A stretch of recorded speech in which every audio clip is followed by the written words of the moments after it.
सर्वेभ्यो नमो नमः। ओम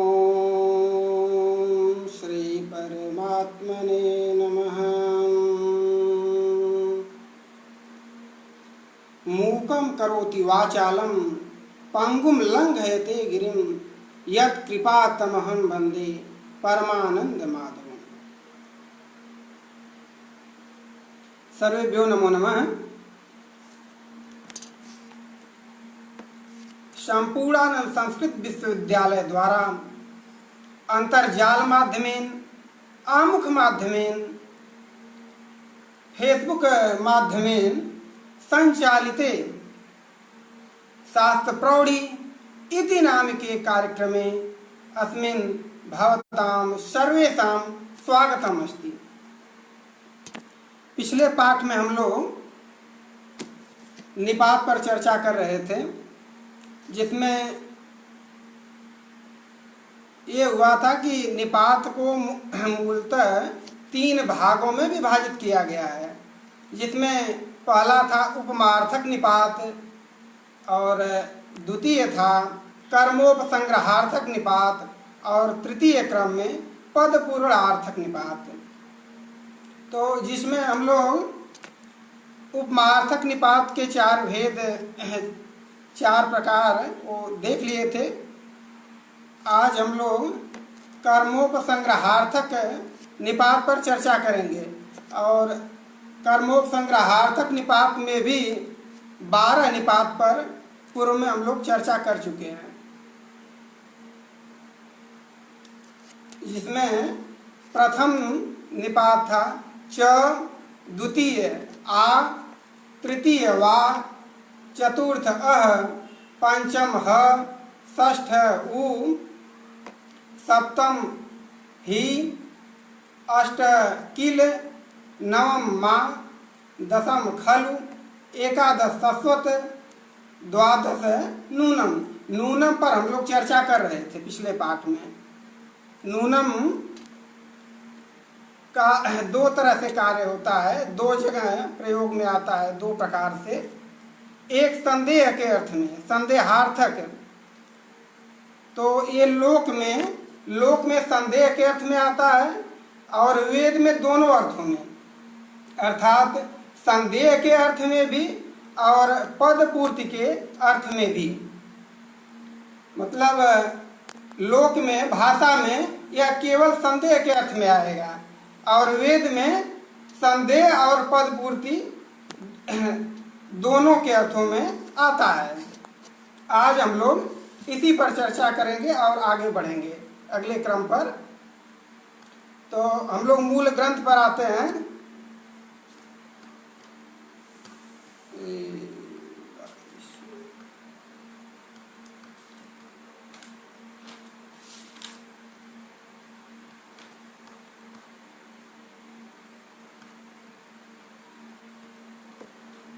हाँ, क्षम्यता। पूर्व पाठ में हम लोग द्वितीय चरण या द्वितीय पाद समाप्त कर चुके थे।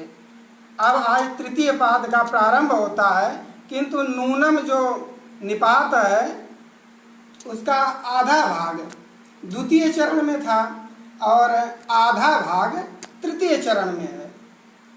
जो पदपूर्ति के अर्थ में है वो तृतीय चरण में है, उसका हम लोग आज पाठ करते हैं। ग्रंथकार लिखते हैं, नूनम साते प्रति वरम चरित्रे दुही यदिंद्र दक्षिणा मघोनी शिक्षा मित्रोत्रिभ्यो माति धग भगो नो बृहद्वदेम विदथे सुवीरा।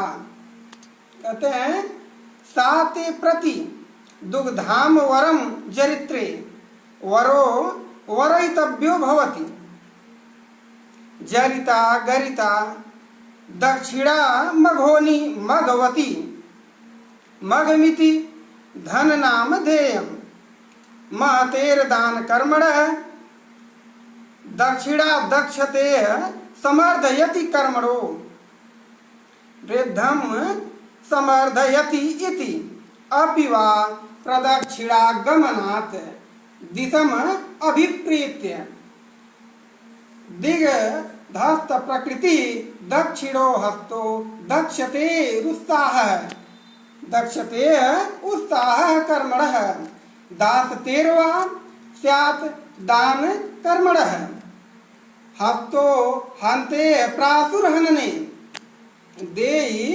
स्तोतिभ्य कामान मासमान नति दहिर मासमान नति हाय दाह भगो नो अस्तु बृहद्वदेम स्वे वेदने भगो भजते है बृहदिति महतो महतो नामधेयं परिगृढ़ं भवति वीरवन्तः कल्याण वीरावान् वीरो वीरयति अमित्रान् वेतेर्वा स्याद् गति कर्मणः वीरयते वाहन कहते हैं सा दक्षिणा कहते हैं सा ते प्रतिवरम जरित्रे सा दक्षिणा जरित्रे स्तुवते यजमानाय मघोनी मघवती हिरण्य धान्यादि धन संयुक्ता तद्वतीर्थ किंच शिक्षाम देहि कस्मै कहते हैं स्तोत्रिभ्य ऋतिभ्यो अनुकामान मातिधक मासमान नतिहाय अति त्या अन्येभ्यो अतीति अन्येभ्यो देहि इत्यर्थ अस्मभ्यं तावत् पूर्वं देहि ततो अन्येभ्यो पीडि अभिप्रायः भगो नः धनं नोऽस्तु येन किं कुर्याम तावत् पूर्वं देहि ततो अन्येभ्यो अभिप्रायः कहते हैं भगो नः धनं नोऽस्तु येन किं कुर्याम बृहद्वदेम दीयताम भुज्यताम इति क्व विदथे यज्ञे अथवा स्वे गृहे किंच युष्मद् अनुग्रहाच सुवीराः वीरवन्तो भवेम पुत्रवन्तो यद्य पुत्राः एवं अयं मत्वर्थीयः सु अथ पुत्रवन्तः एव कल्याण वीरा इति समस्तार्थः जरिता गरिता गिरती है स्तुत्यर्थः प्रासु शीघ्र इत्यर्थः वीरयति अमित्रान् नाना प्रकारं बहु प्रकारं मारयति इत्यर्थः कहते हैं नूनम साते प्रतिवरम चरित्रे यहाँ नूनम का कोई अर्थ नहीं है यह केवल चरण की पूर्ति के लिए छंद की पूर्ति के लिए ही आया है कहते हैं साते प्रतिवरम चरित्रे इंद्र हे इंद्र तेरी सा वह मघोनी दक्षिणा धन संबंधी या धनवती दक्षिणा दान जो दक्षिणा है दान है चरित्रे स्तुति करता यजमान के लिए वरम वर कल्याण सुख को प्रतिदुह्यत देवे स्तोत्रिभ्य स्तुति करने वाले ऋतुजों को उनकी इच्छा अनुसार फल दीजिए वरम शिक्षा प्रतिदुह्यत उनकी इच्छा अनुसार उनके कल्याणार्थ फल दीजिए माँ अधिकम माँ तिधक यहाँ माँ एक नवम निपात क्रम में था 9 क्रम में उसमें माँ आया था माँ निपात वही यहाँ आ रहा है माँ अतिधक माँ नहीं अति असमान अतिहाय हमें छोड़कर धक अन्यों को दें अर्थात हमें पहले दीजिए प्रथमतः हमें दीजिए और फिर अन्यों को देना फिर दूसरों को देना कहते हैं न हमारे पास भगः ऐश्वर्य अस्तु होवे जिससे हम विद थे यज्ञ में या अपने घर में,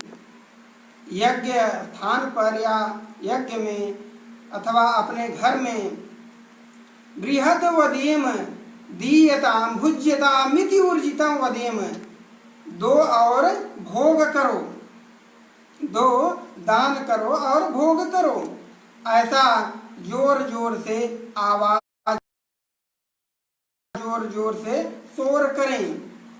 कहते हैं सुवीराह, और हम उत्तम संतान वाले हों।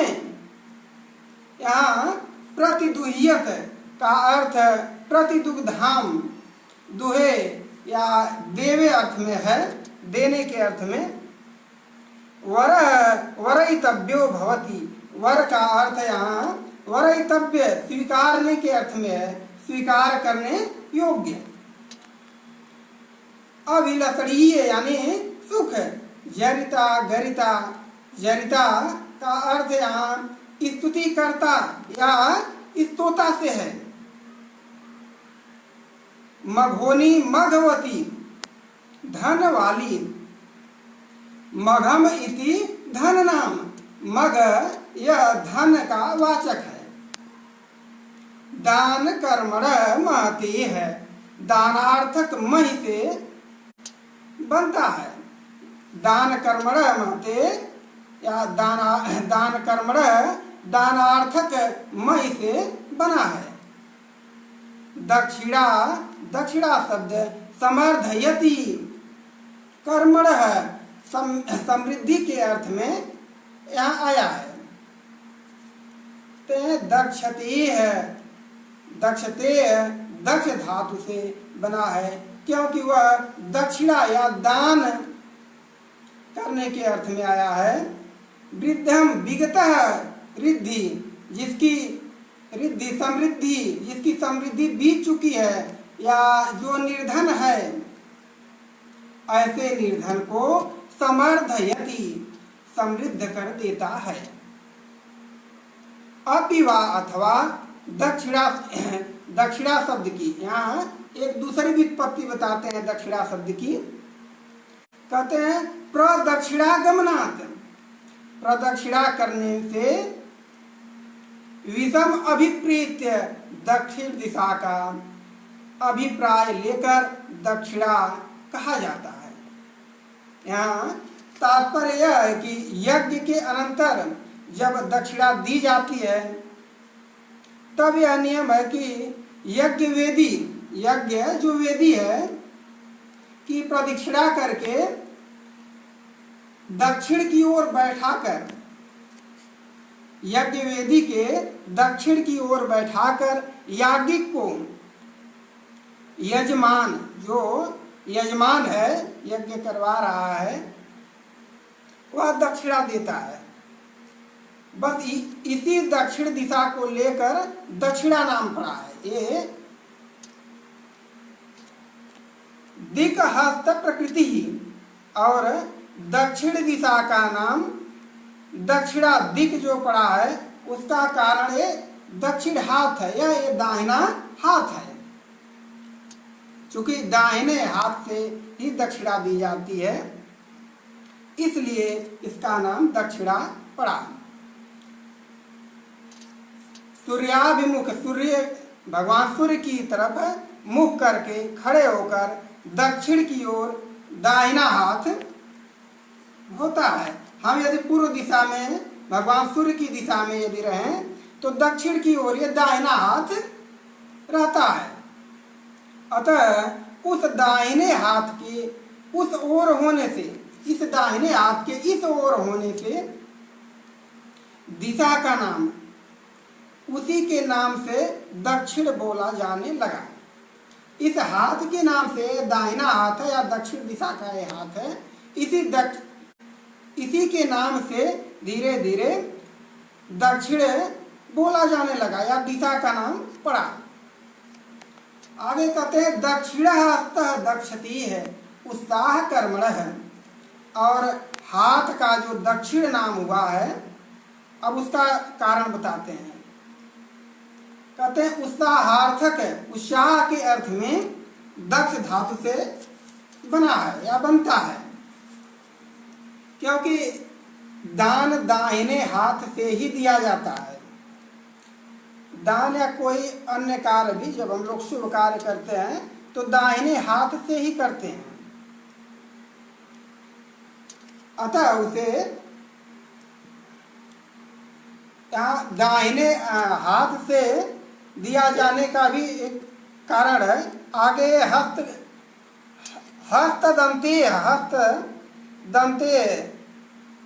शब्द हन धातु से बनता है। कहते हैं प्रासु हनने, क्योंकि यह हाथ मारने में शीघ्रता करता है। अन्य की अपेक्षा, अन्य जो शरीर के अंग हैं उनकी अपेक्षा हाथ शीघ्रता करता है या शीघ्र कार्य करता है। और उन हाथ में भी जो दाहिना हाथ है, दक्षिण दिशा का हाथ है, वह अति शीघ्र कार्य करता है अन्य की अपेक्षा। कहते हैं पैर आदि अंगों की अपेक्षा हाथ जल्दी या शीघ्रता से कार्य करता है या चलता है। देहि स्तोत्रिभ्य कामान, स्तोताओं की इच्छा पूरी करो। मास्मानति दही मास्मानति हाय दाह, हमें छोड़कर औरों को मत दो। मना कर रहे हैं, हमें छोड़कर औरों को मत दो। मना करने का यहाँ केवल आशय उनका इतना ही है कि पहले हमें दो, उसके पश्चात तदुपरांत अन्य को देना। कहते हैं भगः भजते है, यहाँ भज धातु से भग बना है। बृहत इति महतो नामधेयं भवति, बृहत यह महान का नाम है, क्योंकि वह परिदृढ़ भवति, सब तरफ से परिदृढ़ दृढ़ होता है। वीरवंत, यहाँ सुवीरा का अर्थ है, वीरवंत का अर्थ करते हैं कल्याण वीराह, उत्तम वीर या उत्तम वीर संतान वाले, उत्तम वीर पुत्र वाले। वीर वीरयति अमित्रान, वीर इसलिए कहा जाता है कि वह अमित्रान शत्रुओं को विविध प्रकार से कपा देता है, मार देता है या डरा देता है, भयभीत कर देता है। वेतेह वा स्यात् गति कर्मण है, या गत्यर्थक वी धातु से वीर बनता है, वीर बनता है या बना है, क्योंकि वीर शत्रुओं को, वीर पुरुष शत्रुओं से अभिमुख रहता ही है। वीर यतेह वा, या विक्रांति अर्थ वाले वीर धातु से बना है, क्योंकि वीर पुरुष पराक्रम करता रहता है। यहाँ अमित्रान आया है तो मित्र का अर्थ सामान्य है कि मित्र जिससे प्रेम हो, जुड़ा हो, मित्र है। अमित्रान या विरोधी, शत्रु पक्ष। अब ये अगले निपात पर चर्चा करते हैं। 13वें क्रम में आया है सीम। ग्रंथकार लिखते हैं सीमिति परिग्रहार्थियो वा पद पूरणो वा प्रसीमादित्यो असृजत प्रासृजत सूर्यो रश्मि। सीम इति, सीम यह निपात, परिग्रहार्थी यह परिग्रह, परितो ग्रहण सर्वतः अर्थ में आता है। पद पूरणो वा, या पद पूर्ति में आता है। यहाँ दो अर्थ बताए हैं कि दो अर्थ में आएगा। एक परितो ग्रहण सर्वतः के अर्थ में, और दूसरा पद पूर्ति के अर्थ में। इन दोनों का एक ही उदाहरण देते हैं, एक ही उदाहरण में दोनों घटित हो जाता है। कहते हैं प्रसीमादित्यो असृजत, प्रासृजत इति दिति वा प्रासृजत सर्वत इति वा। इस मंत्र में सीम यह सर्वतः अर्थ में भी है, जबकि मंत्र का अर्थ ऐसा करते हैं, आदित्य सूर्य ने सीम सब ओर प्रासृजत, अपनी किरणों को छोड़ा, अपनी किरणों को फैलाया।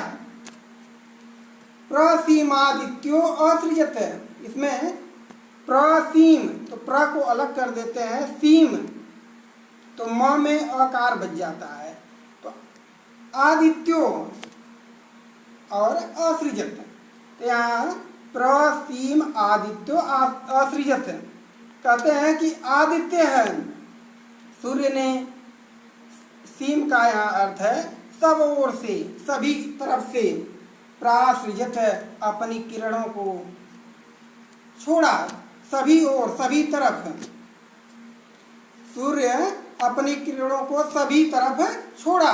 यहाँ जो सीम आया है निपात, इसका यहाँ अर्थ है सब ओर अपनी किरणों को फैलाया, छोड़ा। अब ये परितः ग्रहण अर्थात सर्वतः के अर्थ में एक उदाहरण में घटित हो गया।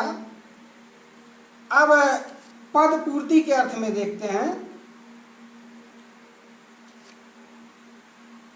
कहते हैं सीम आदित्य सीम आदित्य प्रासृजत, या आदित्य सीम प्रासृजत, आदित्य सूर्य ने,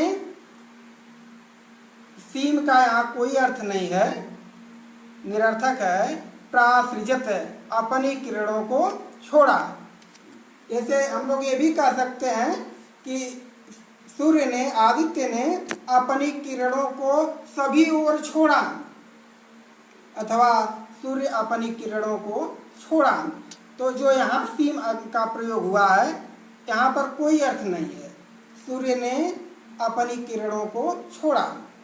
यहाँ सीम निरर्थक है या पद पूर्ति के अर्थ में आया है, चरण की पूर्ति के अर्थ में आया है। अब ये परिग्रह या सर्वथा अर्थ में सीम का ये प्रयोग बतला चुके, लेकिन एक अन्य मंत्र भी देते हैं, एक अन्य उदाहरण भी दिखाते हैं, बताते हैं। कहते हैं विसीमतः सुरुचो वेन आवह इति च व्यवृणोत सर्वत आदित्यः सुरुच आदित्य रश्मयः सुरोचनात् अपि वा। सीम इति तदर्थनक तद अनर्थक उपबंधमात्।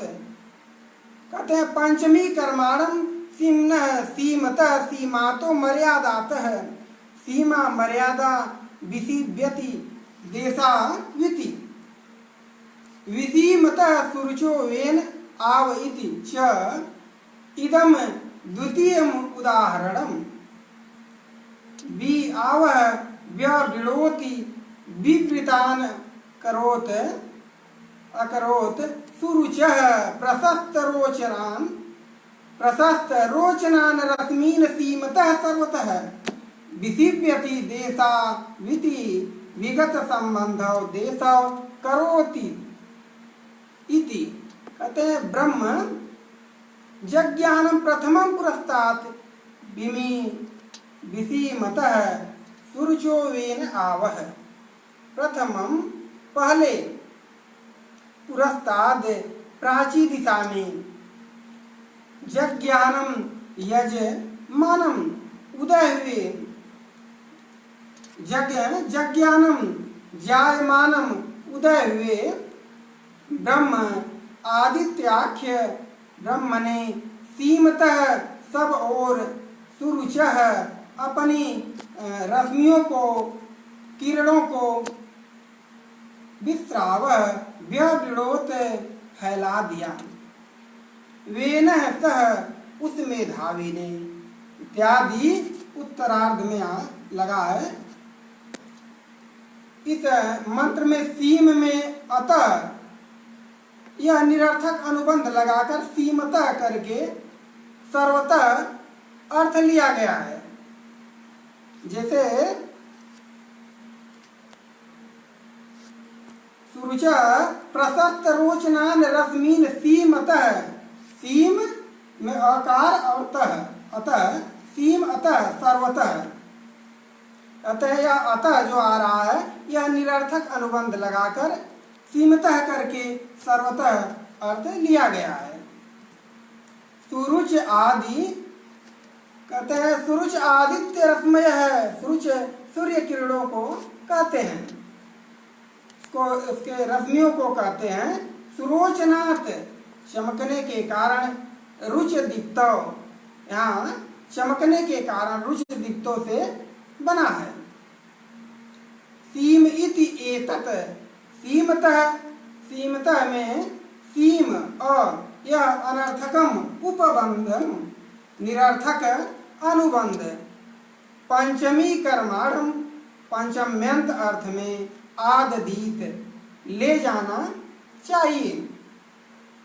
अर्थात अर्थ करते समय यह ध्यान रखना चाहिए कि सीम यह हलंत है, सीम में जो मकार है, म हलंत है, यह हलंत निपात है, सीम में मकार हलंत है। इसमें अ यह निरर्थक अनुबंध लगाकर पंचम्यंत से तसिल प्रत्यय करके सीमतः यह बना हुआ है। अपिवा अथवा सीमनः मर्यादार्थक, मर्यादा के अर्थ में सीमन शब्द का तसिल प्रत्ययांत यह रूप है, जिसका अर्थ है सीमतः, सीमातः, मर्यादातः, सीमा से, मर्यादा से। सीमा मर्यादा, सीमा का अर्थ मर्यादा है, क्योंकि वह मर्यादा विसिव्यति, देशों, दो देशों को, स्थानों को बांध देती है या उसकी हदबंदी कर देती है। यहाँ तक हम लोग 13 उपनिषद पर चर्चा कर चुके। अब 14वें नहीं, उपनिषद नहीं, निपात, क्षम्यताम, 14वें निपात पर चर्चा करेंगे त्व पर। और त्व को लेकर मतभेद है आचार्यों में, आगे वो दिखाते हैं। ग्रंथकार लिखते हैं यहाँ पर, त्व इति विनिग्रहार्थीयम सर्वनाम अनुदात्तम, कहते हैं त्व इति, त्व यह विनिग्रहार्थीयम पृथक्करण के अर्थ में सर्वनाम है, सर्वनाम सर्वनाम है, अनुदात्तम और अनुदात्त है, अर्थात यह त्व निपात नहीं है, यह सर्वनाम है और अनुदात्तम अनुदात्त है। यहाँ निपात प्रकरण को देखकर या निपात प्रकरण चल रहा है, उससे ये भ्रम न ले लें कि ये अभी निपात है। लेकिन इसमें आचार्यों में भिन्नता है, उनके मतों में भिन्नता है। कुछ आचार्य इसे आधा निपात मानते हैं, कुछ सर्वनाम मानते हैं। आगे ग्रंथकार लिखते हैं, अर्धनाम तेके, एके कुछ आचार्य त्व को अर्धनाम इति, अर्ध का, आधे का वाचक करते हैं या आधे का वाचक मानते हैं। तो इस प्रकार तो यह कहीं अर्ध का वाचक है और कहीं सर्वनाम है। प्रकरण और उपपद को देखकर यह हमें जान लेना चाहिए कि कहाँ पर अर्ध का वाचक है और कहाँ पर सर्वनाम है। जहाँ तो सर्वनाम है, अब वहाँ का उदाहरण दिखाते हैं। ग्रंथकार लिखते हैं आगे, ऋचाम त्वपोषमास्ते पुपुस्वान गायत्रम तो गायति सक्वरीषु, ब्रह्मा तो वदति जात विद्याम यज्ञस्य मात्रां विमिमीत एकः। इति ऋत्विकर्मणां विनियोगम आचष्टे ऋचाम एकः पोषमास्ते पुपुस्वान्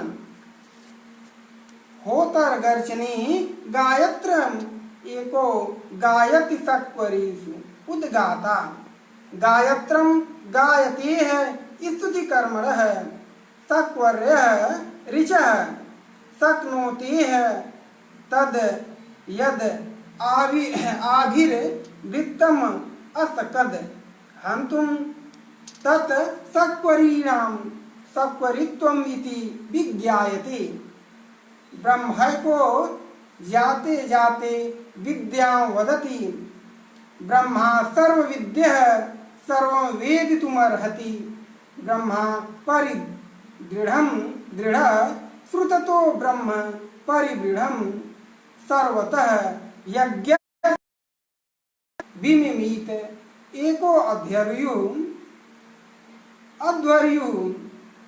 अध्वरम युनक्ति अध्वरस्य नेता अध्वरम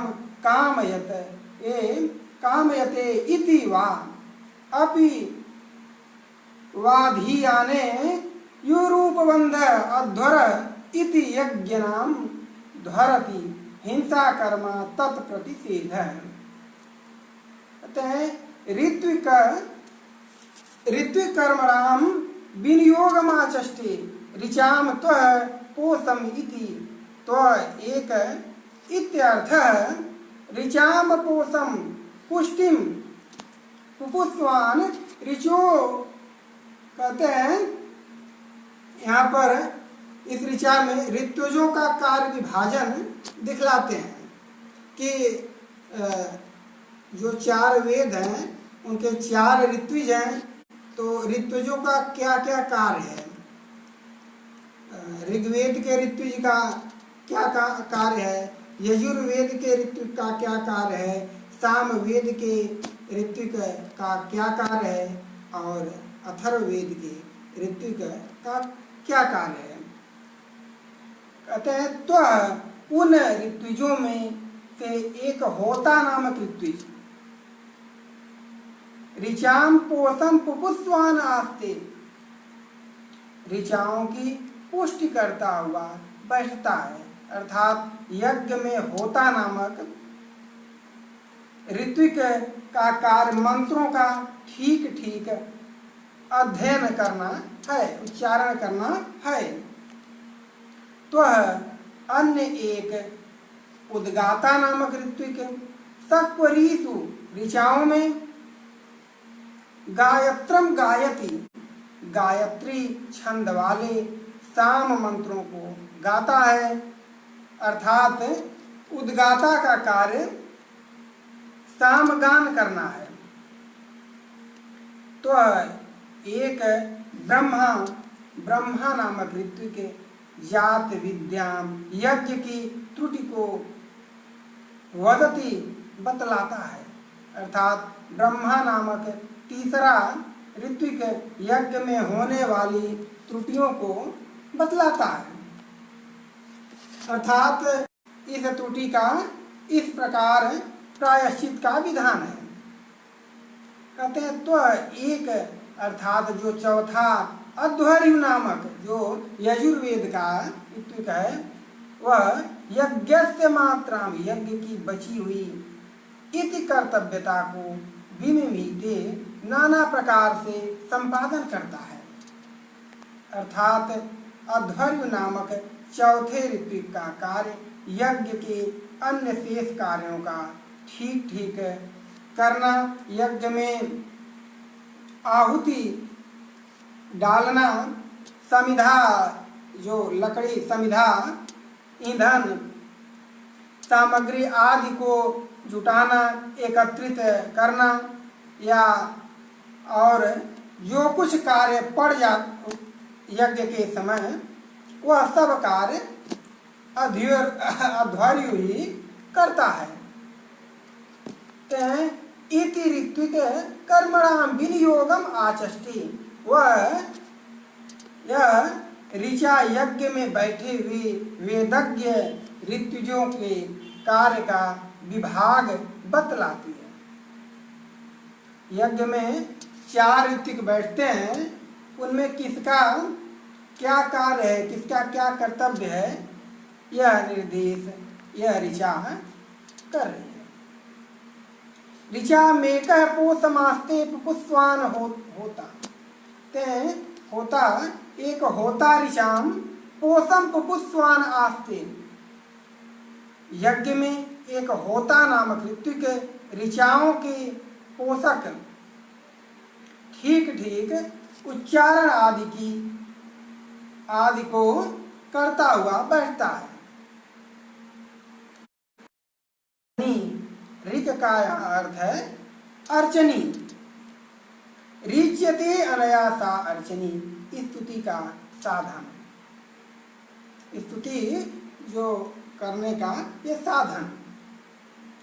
गायत्र में को गायति सक्वरीषु उद्गाता, एक उद्गाता सक्वरीषु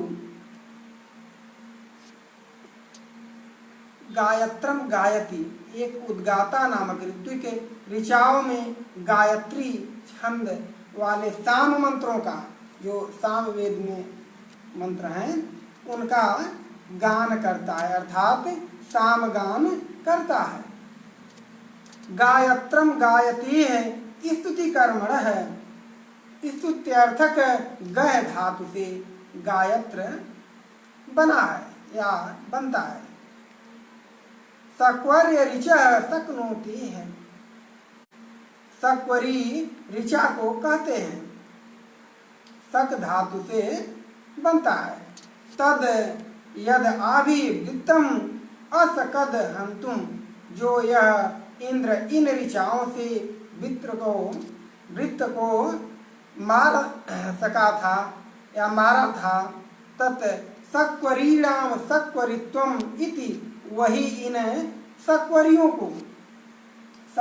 का सक्वरित्व है, अर्थात मार सकने के कारण ही इन ऋचाओं का नाम सक्वरी पड़ा है। मारने के कारण इनका नाम सक्वरी पड़ा है। कहते हैं ब्रह्म है को जाते जाते विद्याम वदति। यज्ञ में एक ब्रह्मा नामक ऋत्विक होता है जो यज्ञ में समय समय पर होने वाली त्रुटियों को, दोषों को बतलाता है। ब्रह्मा सर्वविदः सर्ववेदितु अर्हति। ब्रह्मा सर्वज्ञ है, जो अथर्ववेद का ऋत्विक है ब्रह्मा, वह सर्वज्ञ है, वह यज्ञ की सब त्रुटियों को जान सकता है। ब्रह्मा परिदृढ़ श्रुततः, ब्रह्मा इसलिए कहलाता है कि वह सब शास्त्रों के श्रवण अध्ययन से खूब पढ़ा होता है, खूब बढ़ा होता है। सभी शास्त्रों के अध्ययन से वृद्धि को प्राप्त होता है, बढ़ा होता है। कहते हैं ब्रह्म परिदृढ़ भवति सर्वतः। परमेश्वर को ब्रह्म इसलिए कहते हैं कि वह सब ओर से बढ़ा हुआ, अर्थात परिपूर्ण या संपूर्ण होता है। यज्ञस्य मात्रा विमिमीते, कहते हैं एक अध्वर्यु नामक ऋत्विक यज्ञस्य, यज्ञ की मात्रा इति कर्तव्यता को विमिमीते नाना प्रकार से करता है। अध्वर्यु अध्वर्यु, कहते हैं अध्वर्यु और अध्वर्यु दोनों होते हैं, परंतु वेद में अकार का लोप होकर अध्वर्यु और लोक में अध्वर्यु होता है।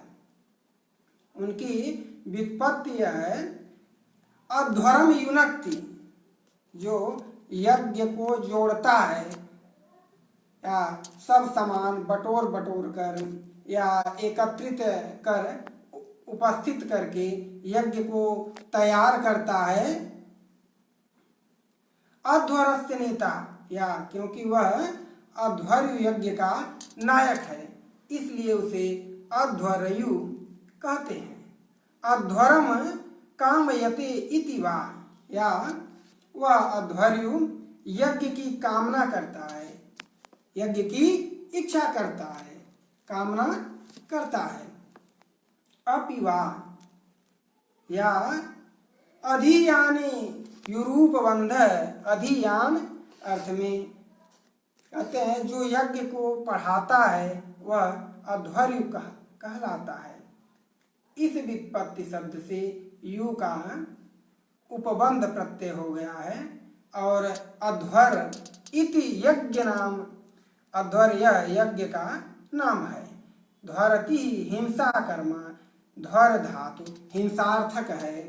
तत्प्रतिषेध वह हिंसा जिसमें नहीं वह अध्वर कहलाया, या जिसमें हिंसा नहीं की जाती है वह अध्वर कहलाता है या कहलाया। अब आगे कहते हैं निपात इत्येके, निपातः अयम इत्येके आचार्या मन्यन्ते। कहते हैं एके कुछ आचार्य निपात इति, इस जो 14वें निपात को निपातों में ही गिनते हैं। पहले तो बतला दिए कि कुछ आचार्य अनुदात्त और सर्वनाम मानते हैं, फिर बता रहे हैं को कुछ निपात, अरे कुछ आचार्य निपातों में ही गिनते हैं।